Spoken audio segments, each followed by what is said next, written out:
IELTS Reading Time Management আমরা যখন IELTS মডিউলে রিডিং প্যাসেজ সলভ করতে যাই তখন অন্যতম একটা সমস্যা আমাদের সম্মুখে দাঁড়ায়, সেটা হচ্ছে টাইম। আমার লাস্ট 8 থেকে 10 বছরের অভিজ্ঞতা আমি দেখেছি, আমার যতগুলো ছাত্র পরীক্ষা দিচ্ছে সবাই শুধু একটাই কথা বলে, স্যার যদি কিছু সময় আমরা IELTS রিডিংয়ে বেশি পেতাম তাহলে আমার মনে হয় যে 40টায় কমপ্লিট করতে পারতাম, অথবা যারা মার্ক বাড়ছে না 10টা 12টার বেশি হচ্ছে না তাদেরও কমপ্লেন একটাই, স্যার এখানে সময়টা অনেক কম মনে হয় এবং অনেক কম মনে হয়। এইরকম যে কোনো সমস্যা যদি আপনি থেকে থাকেন, আপনি যদি প্রিপারেশন নতুন করে স্টার্ট করতে যাচ্ছেন, অথবা আপনারা প্রিপারেশন অলরেডি নিয়েছেন, রিডিংয়ের সময়ের ভিতরে কাজ ছাড়তে পারছেন না বা প্রবলেম হচ্ছে, এরকম জায়গায় যদি আপনি থেকে থাকেন তাহলে আজকের লেসনটি শুধুমাত্র আপনারই জন্য। Welcome to my channel IELTS Care। আপনি যদি আমার চ্যানেলে সাবস্ক্রাইবার হয়ে থাকেন then you are the boss, otherwise please subscribe, it's my whole hearted request to you. আপনারা জানেন এবং আমি আবারও বলছি, আমি চেষ্টা করছি আমার এই চ্যানেলকে IELTS এর জন্য ওয়ান স্টপ সার্ভিস হিসেবে তৈরি করার জন্য। আপনার যে কোনো ধরনের প্রবলেমের সলিউশন যেন এই চ্যানেলে আসলে পেয়ে যান। আমি step by step lesson make করছি এবং দেওয়ার চেষ্টা করছি। আপনাদের যদি কোনো বিশেষ প্রয়োজনীয়তা থাকে দয়া করে আমাকে কমেন্টে জানাবেন। আমি চেষ্টা করব আপনাদেরকে প্রায়োরিটি বেসিস ওই লেসনটা আগে মেক করে দেওয়ার জন্য, যেন আপনার প্রবলেমটা সলিউশন হয়। আপনার যদি IELTS মক টেস্ট দেওয়ার প্রয়োজন পড়ে, খুঁজছেন কোথায় দিবেন, পাচ্ছেন না, রিলায়েবল কাউকে পাচ্ছেন না, সেক্ষেত্রে you can contact with me. I will take your mock test and assess you line by line, specifically in your speaking and writing. Speaking এবং রাইটিং এর আপনার লাইন বাই লাইন অ্যাসেসমেন্ট, কোথায় প্রবলেম, কেন problem এবং কি করলে সেগুলোর solution হবে, এই সলিউশনটা আপনি আমার কাছ থেকে নিতে পারেন ইফ ইউ নিড। ওকে, তো এবার চলে আসি, আমাদের IELTS রিডিং এর টাইম ম্যানেজমেন্ট। এখন IELTS রিডিং এর টাইম ম্যানেজমেন্ট সম্পর্কে জানতে হলে প্রথম যে ধাপটা আসে সেটা হচ্ছে আপনার IELTS রিডিং মডিউল সম্পর্কে জানতে হবে। যেটা আমি সংক্ষেপে বলছি, আর আপনি যেটা করতে পারেন সেটা হচ্ছে আমার চ্যানেলের IELTS reading full course, IELTS reading module full কোর্সের যে প্লেলিস্টটা আছে, মানে যেই প্লেলিস্টের এই ভিডিওটা, আপনি চাইলে ওই প্লেলিস্টের থেকে মোটামুটি সবগুলো ভিডিও দেখে আসতে পারেন। আপনার রিডিংয়ের অনেক উপকার হবে আশা করা যায়। তো আমি সংক্ষেপে একটু বলছি। টোটালি এখানে আপনার 40 কোয়েশ্চেন্স থাকবে, 1 ঘন্টার ভিতরে আপনার সলভ করতে হবে। আপনি যদি একাডেমিকের হন তাহলে 3টা লং প্যাসেজেস পাবেন, প্রত্যেকটা প্যাসেজে আপনার যেটা থাকবে 700 থেকে 1200-1300 পর্যন্ত ওয়ার্ড থাকতে পারে। আর যদি আপনি জেনারেল ট্রেনিংয়ের হন তাহলে 6টা ছোট প্যাসেজ পাবেন, একটাতে 300 থেকে 500, 600, 700 পর্যন্ত ওয়ার্ড থাকতে পারে। দ্যাট মিনস প্যাসেজের লেন্থগুলো কম হবে। এখন ঘটনা যাই ঘটুক, আপনার ওয়ার্ড লেন্থ যদি সবগুলোকে একসাথে যোগ করি তাহলে সেম একই পরিমাণ প্যাসেজ আপনার পড়তে হয়। আপনি একাডেমিকের হন আর জেনারেল ট্রেনিংয়ের হন, যেটাই হন না কেন, কোনো সমস্যা নেই। এবার আসি, টোটাল 40 কোয়েশ্চেন্স, সময় 1 ঘন্টা। 1 ঘন্টাকে আমরা একটু হিসাবটা মিনিটে নিয়ে নিই, তাহলে আমাদের জন্য বুঝতে সুবিধা হবে। 1 ঘন্টায় কত? 60 মিনিট। আপনার কোয়েশ্চেন 40, রাইট? এখন তাহলে এভারেজ 1.5 মিনিট করে সময় পড়তেছে আপনার প্রত্যেকটা কোয়েশ্চেনের এগেনস্টে। এইখানে আমাদের মূল ফোকাসটা দিতে হবে, যে আপনাকে চেষ্টা করতে হবে, আপনি যদি ভাবেন যে আমার একটা প্যাসেজ করার জন্য সময় আছে 20 মিনিট, কারণ আমরা অন এভারেজ হিসাব ধরি, কিন্তু এটা যদি করেন তাহলে এখানে একটা প্রবলেম আছে। প্রবলেম প্রথম প্যাসেজ যেটা আমরা পাই, আমরা জানি যে এটা ইজি হয়, সেকেন্ডটা মিড লেভেলের হয় এবং থার্ডেরটা হার্ড হয়। এখন প্রথমটায় যদি আপনি 1.5 মিনিট ধরেন একটা কোয়েশ্চেন সলভ করার জন্য, এবং আপনার যদি 1.5 মিনিটই লাগে, তাহলে তৃতীয় যে প্যাসেজ আছে ওইখানে গেলে আপনার একটা কোয়েশ্চেন পেতে আপনি 1.5 মিনিটে পাবেন না, ওইখানে দেখা যায় 2.5 মিনিট 3 মিনিট লেগে যাচ্ছে। লাগবে মাস্ট, কারণ ওগুলোর ডিফিকাল্টিস লেভেলটা আপ থাকবে। এখন কথা ওইখানে যদি 3 মিনিট লাগে, আপনি এইখানে যদি 1.5 মিনিটই লাগিয়ে দিচ্ছেন, তাহলে ওই এক্সট্রা টাইমটা কোথায় পাবে, এটা একটা বিষয়।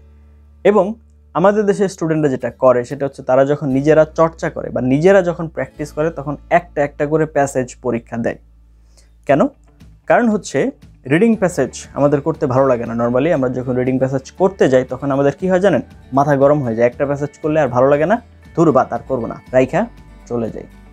সর্বপ্রথম আপনাদের জন্য ইনস্ট্রাকশন যেটা ফার্স্ট, আপনাকে এটা মাথায় নিতে হবে, আপনি যখন রিডিং প্যাসেজ করতে বসবেন টোটাল 1 থেকে 40 পর্যন্ত সবগুলো কোয়েশ্চেন এক টানা করবেন। পরীক্ষায় ঠিক আপনাকে যেভাবে দিতে হবে এইভাবে আপনি এক টানা 1 থেকে 40 পর্যন্ত করে উঠবেন। ধরেন আজকের ভিডিওটা দেখার পর আপনার প্রিপারেশনটা এইভাবে শুরু হবে। সর্বপ্রথম আপনি 1 থেকে 40 পর্যন্ত সম্পূর্ণটা করবেন এবং আপনার সম্পূর্ণ এফোর্ট দিয়ে করবেন।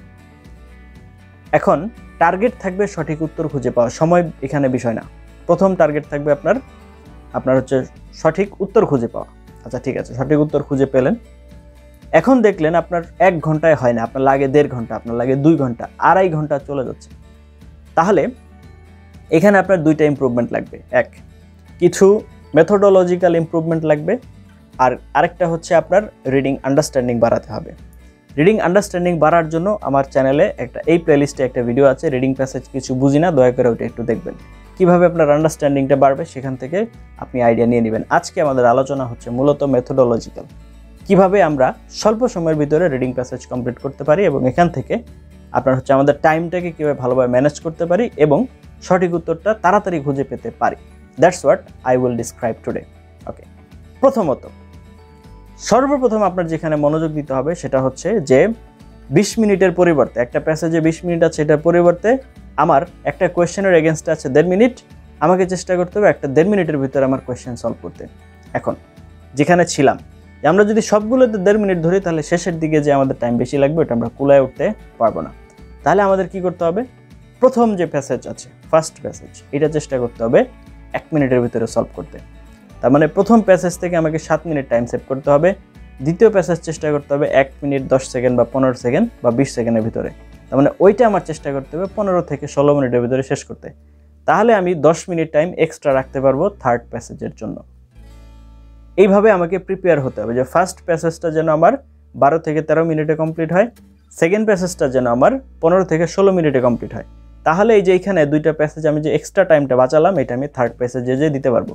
এটা হচ্ছে আপনার টাইম ম্যানেজমেন্টের প্রথম ক্রাইটেরিয়া। নাও নাম্বার 2, এই যে 1 থেকে 40 পর্যন্ত কোয়েশ্চেন, মোটামুটি এগুলো কিন্তু সিরিয়াল ওয়াইজই আছে। সিরিয়াল ওয়াইজ বলতে আমি যেটা বোঝাচ্ছি, ধরেন 1 এর উত্তর যেখানে আছে 1 এর পরে 2 আছে, 2 এর পরে 3 আছে, 3 এর পরে 4 আছে। মোটামুটি 90% ক্ষেত্রে সমস্ত কোয়েশ্চেন এই ফর্মুলাই ফলো করে, তবে এর এক্সেপশনও আছে, 5-10% কোয়েশ্চেন আছে যারা হচ্ছে এই ফর্মুলা ফলো করে না, এখানে সেখানে চলে যেতে পারে। এখন আপনি যদি সিরিয়াল ফলো করতে করতে যান, দেখবেন আপনি 35-36টা কোয়েশ্চেনের আনসার খুব ইজিলি পেয়ে গেছেন। এখন এর মধ্যে 4-5টা কোয়েশ্চেন আছে যেগুলো এই সিরিয়াল ফলো করবে না, সিরিয়াল ব্রেক করবে, তার আনসার দেখবেন উল্টাপাল্টা জায়গাতে চলে গেছে। এখন ওই একটা খুঁজতে যে যদি আপনি 5 মিনিট সময় নষ্ট করে ফেলেন, এটি কি আমাদের জন্য বুদ্ধিমানের কাজ বলেন?